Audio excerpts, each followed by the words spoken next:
कति राम्रो फुलहरू हेर्नु त गाइज। फुल अहिलेको मौसममा फुलहरू हेर्न सक्नुहुनेछ।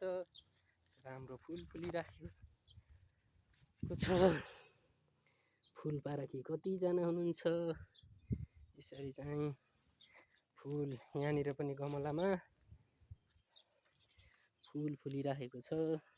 तपाईहरुले पनि यसरी गमलामा चाहिँ फुल फुलाउन सक्नुहुनेछ।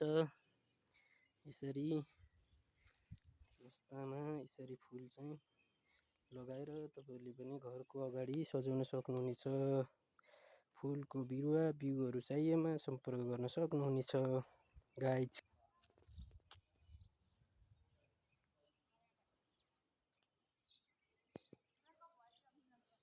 फुलहरू यसरी रोडको छेउ रोपिराखेको छ। केही फुल्न बाँकी छ भने केही फुलिसकेको छ गाइज।